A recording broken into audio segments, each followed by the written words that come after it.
सरस्वती नमो नमः। मां सरस्वती नमो नमः। ज्ञान की देवी नमो नमः। हंसवाहिनी नमो नमः। जय मां ललितांबा। मैं ज्योतिष दैवज्ञ विशाल गुप्ता प्रस्तुत हूं अपने YouTube channel astro Vishal Gupta पर। आज हम बात करने जा रहे हैं वर्ष 2025 में पड़ने वाली माघ शुक्ल पक्ष पंचमी तिथि के विषय में, जो कि महाकुंभ के लिए एक शाही स्नान भी है और साधारणतः यह बसंत पंचमी के नाम से जानी जाती है। वर्ष 2025 में कब पड़ रही है बसंत पंचमी, इसको लेकर के बड़ा ही कंफ्यूजन क्रिएट किया गया है। कुछ स्थानों पर कुछ विद्वानगण 2 तारीख को बता रहे हैं, कुछ विद्वानगण इसको 3 तारीख को बता रहे हैं। गूगल अपना राग अलाप रहा है। YouTube पर विद्वान लोग अपने अपने मतों के अनुसार तिथि निर्धारण कर रहे हैं, परंतु वास्तविकता क्या है इस बसंत पंचमी पर्व की, आइए जानते हैं। बसंत पंचमी पर्व माघ मास के शुक्ल पक्ष के पंचमी तिथि को मनाया जाता है। क्योंकि यह तारीख से कोई इसका निर्णय नहीं कर सकते, यह तिथि वार एक त्योहार है, एक पर्व है। तो तिथि का निर्धारण करने के लिए हमें पंचांग का सहारा लेना होगा। पंचांग की बात करें अगर जो हम, तो पंचांग के अनुसार पंचमी तिथि 2 फरवरी 2025 को प्रातः काल 9:14 पर प्रारंभ हो रही है, जो कि 3 तारीख को 2025 में, जो कि 3 फरवरी 2025 को प्रातः काल 6:52 तक रहेगी। अब विडंबना की बात यह है कि इस तिथि ने ना तो 2 तारीख के प्रातः काल के सूर्योदय को स्पर्श किया और ना ही 3 तारीख के प्रातः काल के सूर्योदय को स्पर्श कर रही है, क्योंकि 7:02 पर सूर्योदय का काल दिखाया गया है। हो सकता है कि कहीं पर 1-2 मिनट का अंतर हो, फिर भी 6:52 से लेकर के 7:02 के बीच में 10 मिनट का जो अंतराल है, जो कि 3 फरवरी को बसंत पंचमी होना निश्चित नहीं कर पा रहा है, जिस कारण से यह तिथि क्षय तिथि मानी जाएगी। क्षय तिथि अर्थात इसने 2 दिनों के मध्य में, 2 दिवस के मध्य में किसी भी दिवस के सूर्योदय को स्पर्श न किया हो। इस अवस्था में अधिक देर जिस तारीख को पंचमी तिथि रहने वाली है, वही तिथि सर्वमान्य होती है। तो यह तिथि 2 फरवरी को प्रातःकाल 9:14 से लेकर के अगली प्रातःकाल 6:52 तक रहने वाली है। इस कारण से 2 फरवरी को ही बसंत पंचमी का पर्व मान्य होगा। 2 फरवरी बहुत ही महत्वपूर्ण होगी बसंत पंचमी के लिए। 3 फरवरी को प्रातः काल में है जरूर, परंतु सूर्योदय को स्पर्श न करने के कारण पूरे दिन मान्य नहीं होगी।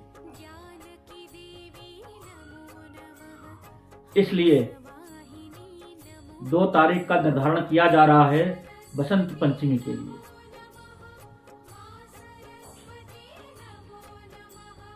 अब आते हैं कि बसंत पंचमी पर हमें क्या करना चाहिए और क्या नहीं करना चाहिए। बसंत पंचमी के दिन क्या विशेष हम कर सकते हैं उसके विषय में जानते हैं। बसंत पंचमी का पर्व प्रकृति के उद्भव का पर्व है, बसंत ऋतु के आगमन का पर्व है, जिस दिन पेड़ पौधों पर पुष्प लग जाते हैं, जिस दिन आम के वृक्ष पर पुष्प दिखाई देने लगता है, आम का बौर फूल, सरसों के फूल और गेहूं की बाली को, जो कि नई फसल का आगाज है, आगमन है, उन सबका विशेष रूप से बसंत पंचमी के पूजन में विशेष स्थान है। इसलिए बसंत पंचमी वाले दिन अपने घर में या तो माली के द्वारा लाए गए आम के बौर, गेहूं की बाली और सरसों के पीले फूलों से लाकर के माता सरस्वती की पूजा करनी चाहिए। इस दिन शिक्षा ग्रहण करने वाले विद्यार्थी जन, साधना करने वाले साधक जन, वेद अध्ययन करने वाले विद्वान जन, ध्यान यज्ञ आदि करने वाले संत महात्मन जनों को एवं इस संसार में प्रत्येक प्राणी को माता सरस्वती का आशीर्वाद ग्रहण करना परम आवश्यक है, क्योंकि भगवती ही प्रकृति है और इस प्रकृति से जीव का उत्पन्न होना, जीव की माता का होना दर्शाता है। तो हम अपनी माँ का जन्म दिवस, माँ शारदा जो कि ज्ञान, विद्या, बुद्धि, कला, संगीत आदि प्रत्येक क्षेत्र की देवी हैं, जिसका लाभ कौन नहीं चाहता है। देवताओं ने कई स्थानों पर माता सरस्वती की सहायता ली, ऐसा शास्त्रों में वर्णन प्राप्त होता है। जब जब कोई विशेष कार्य करवाना होता था देवताओं को, तब तब सहायता करी है माता सरस्वती ने देवताओं की, ऋषियों की, आचार्यों की एवं सामान्य गृहस्थीजन, विद्वानों की, विद्यार्थियों की, सबके लिए माँ की कृपा अति आवश्यक है। श्री विद्या के उपासकों के लिए या किसी भी विद्या से जुड़े हुए साधकों के लिए श्री से पहले विद्या की, ज्ञान की, बुद्धि की, वाणी की देवी की, आकर्षण की देवी की विशेष रूप से आराधना करनी चाहिए। माता सरस्वती के दो भेद प्राप्त होते हैं आगम और निगम में। वैसे तो कई भेद हैं, नील सरस्वती, हरित सरस्वती, नील तारा आदि के रूप में भी महासरस्वती है, लेकिन तो सात्विक रूप से अगर देखें तो समाज में दो प्रकार से माता सरस्वती उपलब्ध मिलती हैं। एक तो पीत वर्णा और दूसरी श्वेत वर्णा, सफेद पुष्प पर विराजमान, सफेद वस्त्रों में, सफेद पदार्थों के द्वारा स्फटिक माला से जप करती हुई ध्यानस्थ माँ सरस्वती भी आपको संसार में देखने को मिलेगी। और पीत वस्त्रों में माला, पुस्तक, वीणा आदि लेकर के भी विराजमान माता सरस्वती प्राप्त होंगी। तो दोनों में भेद क्या है, जब तक हम यही नहीं जानते तब तक सरस्वती का आराधन हमारा अधूरा है। तो जो श्वेत वर्णा सरस्वती है, यह आकर्षण की देवी है, यह तंत्रोक्त प्रयोग है। स्फटिक की माला आकर्षण का विशेष रूप से कार्य करती है। तो स्फटिक माला, सफेद वस्त्र यह इंद्रजाल जैसी पुस्तकों में माता का जो वशीकरण रूप से या राहु की देवी के रूप में जो स्थान मिला है, वहां पर श्वेत वस्त्रों में साधकों के लिए मां को पूजना चाहिए। लेकिन यदि कोई ज्ञान अर्जन, मोक्ष, भक्ति के लिए कर रहा है, तब उसे पीत वर्ण में मां की उपासना करनी चाहिए, क्योंकि पीत वर्ण देवगुरु बृहस्पति से है और श्वेत वस्त्र शुक्र से है। शुक्र आकर्षण, वशीकरण एवं विलासिता का प्रतीक है, वहीं ज्ञान, वैराग्यता और आध्यात्मिकता का प्रतीक है पीत वर्ण, जो कि देवगुरु बृहस्पति का है। तो दोनों ही स्वरूपों में माता सरस्वती को प्राप्त किया जा सकता है। अब ये पहले हमें ज्ञात होना चाहिए कि हमारा उनको प्राप्त करने के पीछे उद्देश्य क्या है, हमारे जीवन का मार्ग क्या है, ज्ञान की उपलब्धि या धन का अर्जन या समाज का आकर्षण। तो बसंत पंचमी वाले दिन अर्थात 2 फरवरी 2025 की प्रातःकाल स्नान, ध्यान, पूजन करने हेतु सर्वप्रथम जल में 1 चुटकी हल्दी को डाल करके स्नान करेंगे, पीत वस्त्र धारण करेंगे, पीला तिलक लगाएंगे, पीले पुष्पों से पीत वर्ण की माता सरस्वती का पूजन करेंगे, हल्दी का तिलक, केसर का तिलक लगाएंगे, पीले रंग के मिष्ठानों से भोग लगाएंगे, पीले रंग के फल का भोग लगाएंगे, पीले ही आसन पे मां को बिठाएंगे।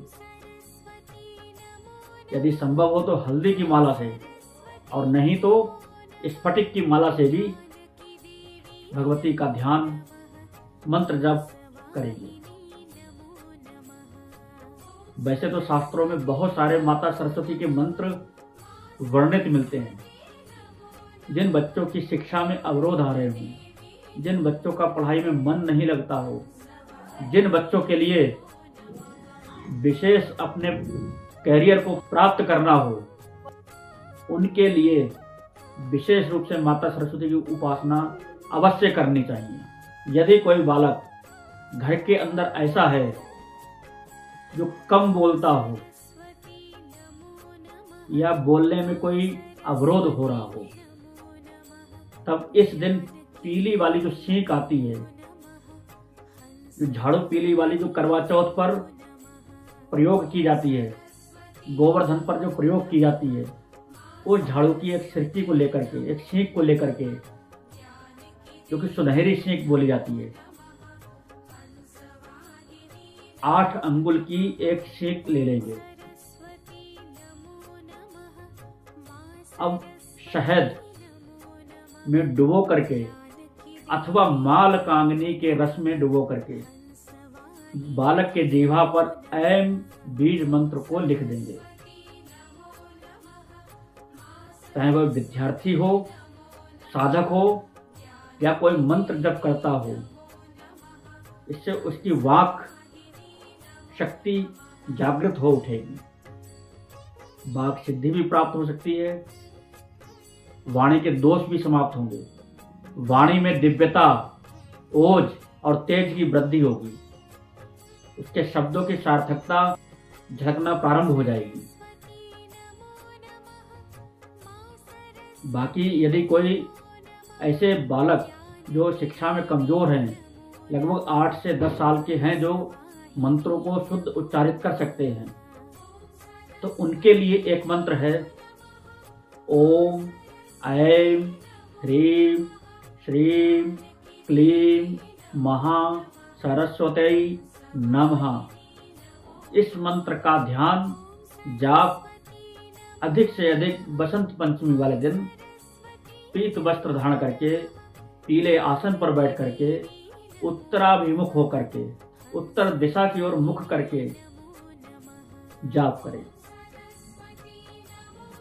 माता सरस्वती की कृपा उनको उनके जीवन में प्राप्त हो, ऐसी मंगल कामनाओं के साथ जय मां ललितांबा। ॐ सरस्वती नमो